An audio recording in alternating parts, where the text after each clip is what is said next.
Hi there. Have you been trying to figure out exactly what it takes financially to move your project from the bare ground right up to the DPC level? Well, you can stop stressing because Umek is here to guide you.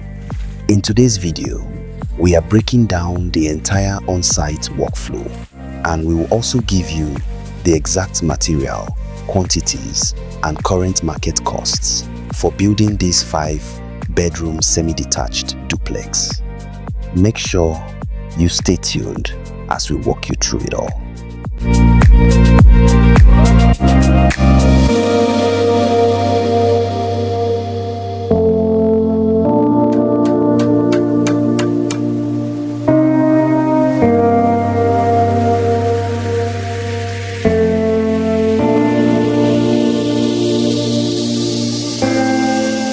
Now, just like we always emphasize in our previous videos, everything kicks off with setting out on the profile. The moment we step onto any site, our primary task is to square the land and accurately define the building footprint. Once those lines are verified and established, we go ahead to mark out where all the internal and external walls will sit. From there, we run our strings and double check that everything remains perfectly aligned.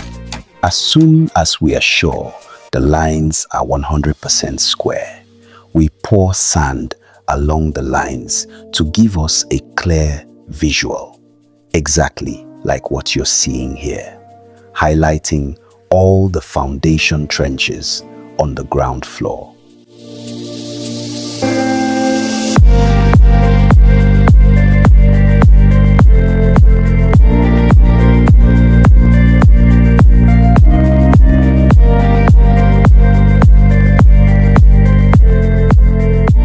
Once that is set, the excavation team digs in. Immediately after digging, we follow up by pouring the mix for the foundation footing. The truth is, a massive amount of critical work happens right under the ground before you ever see it rise to the DPC level. This is a vital phase that requires absolute attention to detail. If you cut corners here, you are looking at expensive reworks or a structurally compromised building down the line. Your foundation is the bedrock of the project. For most structures, it naturally consumes far more time and energy than almost any other stage of construction.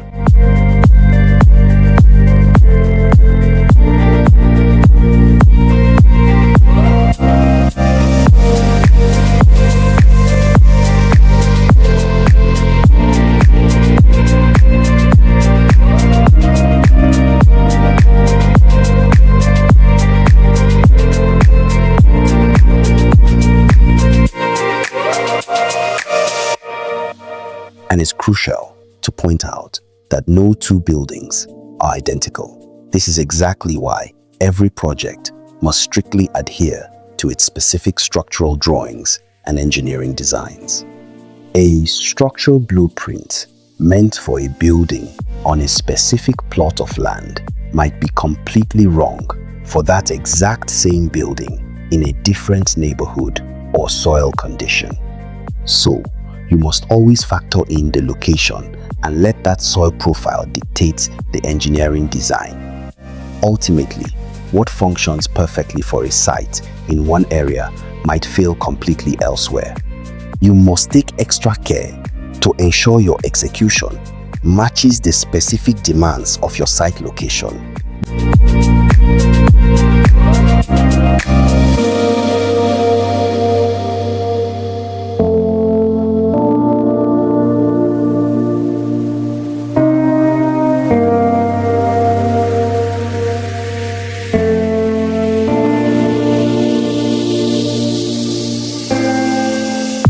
Looking at our current stage on this project, the block work reaching up to the DPC level is fully done and the plinths have been cast. Right now, this foundation is completely set for laterite filling. And yes, for this particular build, we utilized laterite, that common red mode we are all familiar with. That's what went into the sub-base filling here. Now, if you want to save serious money on your build, the secret is early planning and logistics management. If your site has a good, wide access road, your best strategy when ordering sand or aggregates is to buy in bulk. The larger the vehicle, the more money you keep in your pocket. For example, if a heavy truck can enter your site, it makes much more sense to order a full 30-ton tipper rather than paying for multiple trips of 7, 8, or 10-ton vehicles, right? Because from our experience, we've realized that a huge chunk of your material budget actually goes into transportation and logistics rather than the actual price of the material itself. Buying in bulk maximizes your transport fare and slashes your long-term expenses. So, make sure you take that tip to heart today. Of course, this only applies if your site isn't restricted. If access is tight, you'll need to evaluate the road and see what can squeeze in. The next critical step is to flood the laterite with plenty of water. If your watering and compaction are poorly executed, your DPC floor is going to crack or sink. In fact, even if it doesn't crack immediately, you'll start noticing a hollow, empty sound whenever you step or knock on the floor. That happens because the soil eventually settles on its own, leaving a dangerous gap right beneath your DPC slab. To fix this, you add a top-up layer of sand, water it generously again, and ram it down thoroughly until you achieve a solid, well-compacted base. This process is significantly harder during the dry season when the soil is completely dry. So, if you're casting during the dry months, make sure your team waters that floor very well, because a poorly compacted base will absolutely ruin your DPC floor.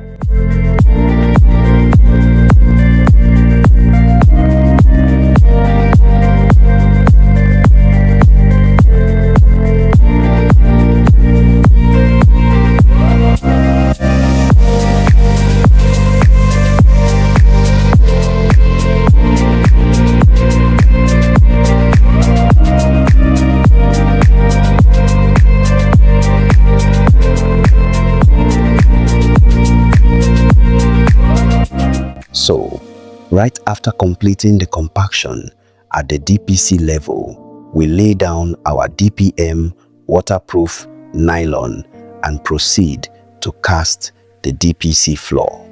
For this specific project, by the time the DPC casting was fully completed, here is the exact breakdown of materials we consumed. Nails, 1 bag of 2-inch nails and 1 bag of 3-inch nails. Profile wood, 30 pieces of 2x2 hardwood. Pegs, 5 bundles of wooden pegs. Site tools, 10 building lines, 7 shovels and 7 headbands. Cement, 250 bags of cement. Sharp sand, 3 trips of 30-ton tippers. Granite chippings, 2 30-ton trips, bringing it to 60 tons total.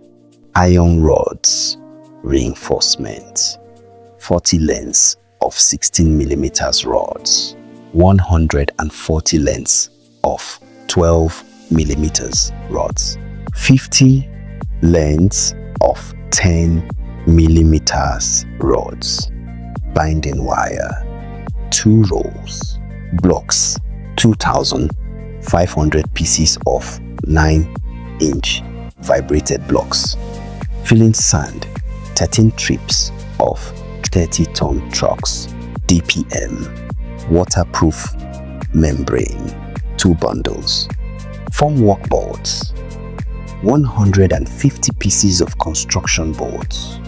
When you sum up the total cost for all these materials alongside the labor that brought this stage to life, in today's financial terms, you are looking at approximately 15,300,000 naira. Be sure to stick around with us to see how this beautiful 5-bedroom semi-detached duplex finally turns out. We've already uploaded the next phase showing the block work moving up to the lintel level. It should be popping up right on your screen at this moment.